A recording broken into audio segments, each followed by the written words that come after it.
ចា៎នេះខ្ញុំចង់ណែនាំពីរបៀបប្រើប្រាស់ដុំ Wi-Fi 5G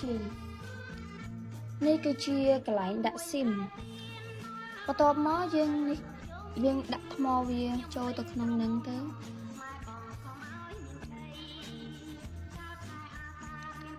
ពេលដែលយើងដាក់ថ្មហើយយើងចាប់ផ្ដើមបើកចា៎ឥឡូវវាចេញហើយគឺយើងចាំវាមកស្ទើរសិនចា៎ឥឡូវគឺវាចេញហើយ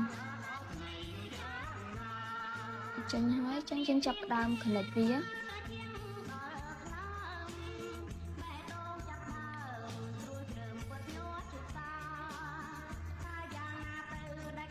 នេះគឺជា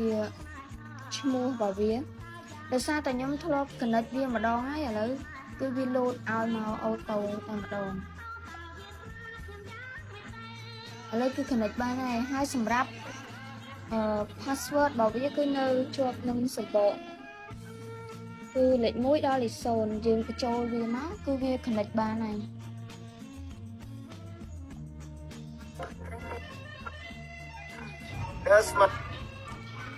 ចាប្រភេទដុំ Wi-Fi នេះគឺវាដើរលឿនវាចាប់សេវាបានល្អហើយងាយស្រួលនៅក្នុងការប្រើប្រាស់យើងអាចដាក់តាមខ្លួនបានហើយនេះគឺជាខ្សែសាករបស់វាយើងបញ្ចូលវាឲ្យពេញមកគឺយើងអាចយកទៅតាមខ្លួនបាន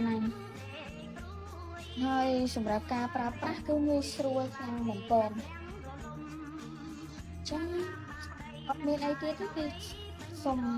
អរគុណនិងជម្រាបលា